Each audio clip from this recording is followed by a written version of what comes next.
Hello everyone and welcome back to the channel. Today I actually wanted to get a bit personal and talk about some things that I first struggled with when I started my digital marketing agency journey and I started my digital marketing journey as a whole.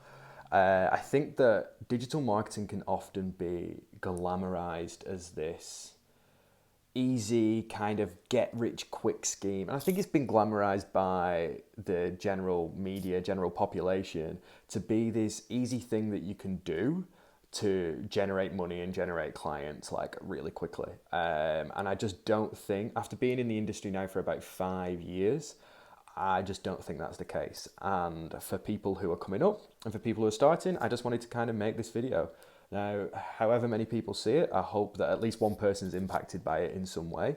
So yeah, let's get straight into it. I have realized that I say a lot, so I am going to make a active effort today to stop saying and stop saying like because they're filler words, and I am also trying to improve my public speaking as I talk more on video. I talk more at events now as well.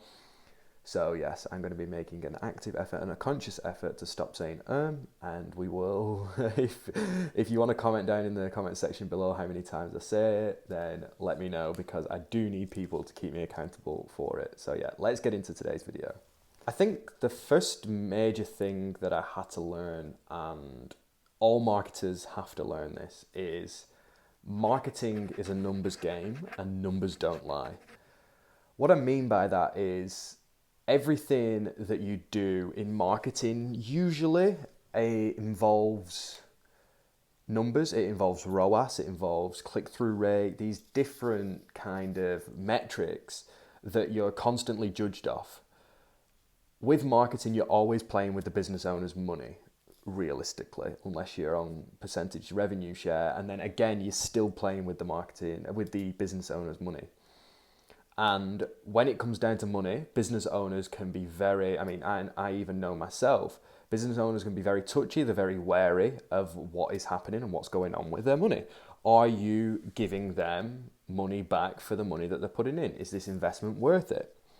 And that was the first kind of slap in the face, I guess you could say, that I had to come across and develop in my marketing journey is numbers don't lie. Don't try and fudge the numbers either, because you will always get found out. I think that's the number one thing that I learned in when I first started and when I first started getting started in marketing. I thought that I could just rely on my creativity and my intuition, but when it gets down to it, the numbers don't lie. And the numbers are there very clearly on all the screens and all the analytics that are set up nowadays. So that you Google Analytics, whether it's just your website analytics, whatever it is, numbers don't lie, and you can't rely on your creativity or your intuition. I also think that you have to know your numbers as well. When I first started, I often really got caught up with vanity metrics, so like follows, likes, interactions on the ads. And don't get me wrong, those do matter at points, but all really, if it comes down to it, business owner care about is sales, leads, ROAS, and the amount of like eyes on their business. That's all they really care about. Likes and follows are definitely a secondary thought in a business owner's mind. So that's definitely something to get your head wrapped around as well. Now, the second thing that I struggled with was deadlines and timings. And coming out of school, especially, you're used to hitting deadlines all the time of like getting your homework in, etc. I was never any good with that. My homework was always late, or majority of the time it was late. I was often rushing things. And you simply can't do that in the corporate world when you're working for businesses. They expect a certain level of quality and they expect it to be done on time. So something I've found to be really helpful is tools like Monday, tools like just even the reminders app on your phone and on your laptop. I did just say but I'm going to cut it out. And simple things like that can definitely help with your overall, I guess you could call it productivity. And what I would really recommend is getting a work routine and getting a productivity routine set. I think if you've got that set on, then you're just one step closer to success when it comes to hitting those deadlines and getting that work delivered. Another thing I would recommend is if you think that a website design, for example, is going to take you 15 days, always quote at least 10 days past. So always quote 25 or even quote 5 days past. However long you think it's going to take, just add that bit of extra time on because you never know what happens. You might be going out for family lunch and maybe even it's an emergency. All forbid. But if it is an emergency, then you've got that extra space and extra time. You're not letting people down. Obviously, a lot of people understand if it is an emergency. However, you can continue to keep that relationship good and you can continue to keep to your word as well. I think that's the biggest thing is you keeping to your word. One of the fastest ways to lose a client is by not delivering on time and not delivering the work when you said you have and not going by your word. So if we can keep that, and that's in the back of our minds, of just adding that extra buffer days, then you'll be on your way to developing a really solid client relationship. And then also with that, they will then go ahead and recommend you to more people as somebody who follows his or her word. Okay, so those two were quite personal of what I've struggled with. Okay, so those two were quite personal from what I've struggled with, but these are the more common topics that I've seen other marketers and in my network as well, what marketers really struggle with. And I think the first one definitely is targeting the right audience. And the only reason why you would ever target the wrong audience, is you would not ask questions to the client before you start with them. So make sure that your onboarding form is set on and locked in. And if you would like my onboarding form, I'm more than happy to send it over. Just get in contact with me. There's multiple ways to get in contact with me, so do that. Research before starting with a client is almost as important as actually managing a client's ad accounts, managing a client's social media, doing their blogs.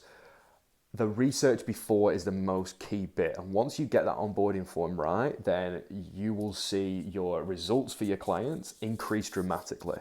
This second one, and I'm just reading it on my notes to the right-hand side of my screen here, and it is so accurate, is underestimating budgets. Underestimating budgets is the biggest mistake you can make. It is so easy to blow £2,000 or £3,000 or £5,000 of a client's money without even knowing it. You set up an ad for £100 a day, it's so crazy how quickly it goes by and flashes straight out the pan, and then you've left with nothing.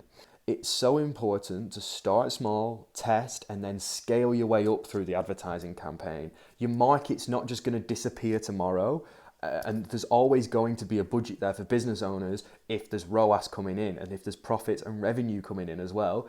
You will most likely always get their support if they're seeing positive revenue. The last thing I actually wanted to mention is marketing takes time, and learning marketing takes time as well. So not just the services, like SEO, for example, is going to take 6 months to a business owner. So just a quick bonus tip, be very clear when it comes to SEO that this does take time and this is an organic process. That's just a quick one. I've made that mistake before as well.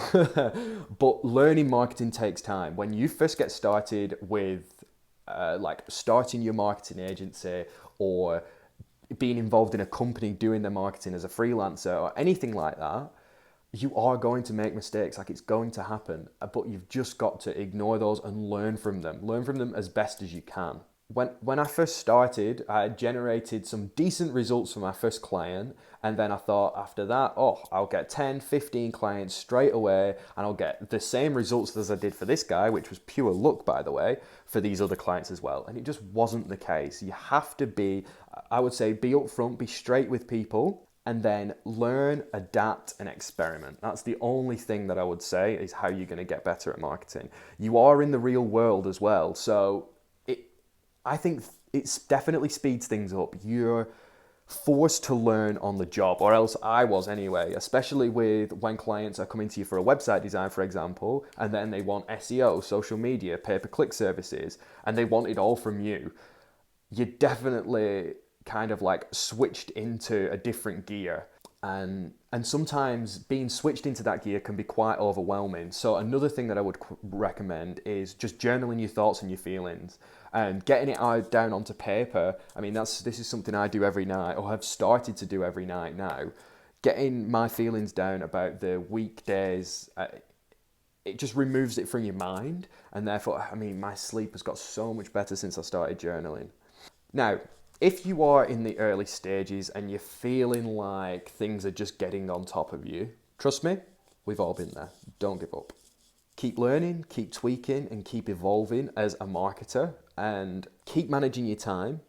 Keep improving as a marketer as well, and you're so on your way to becoming a successful marketing agency, becoming a successful freelancer with marketing as well. But until next time, thank you very much for watching. If you are new to the channel, do leave a subscribe. And if you have been here before, drop a like, drop a comment. And I think I did okay with my ums and ahs. I don't know, I'm not quite sure though. You guys pop them down in the comments section below how many ums and ahs you counted, and I will continue to get better and better with it, because it's definitely something that I want to work on, especially when talking to the camera as well, because I can't stand when people say and ah. And I am that guy right now. So if I will be posting hopefully in a few days, so look out for that, and I will see you in the next video.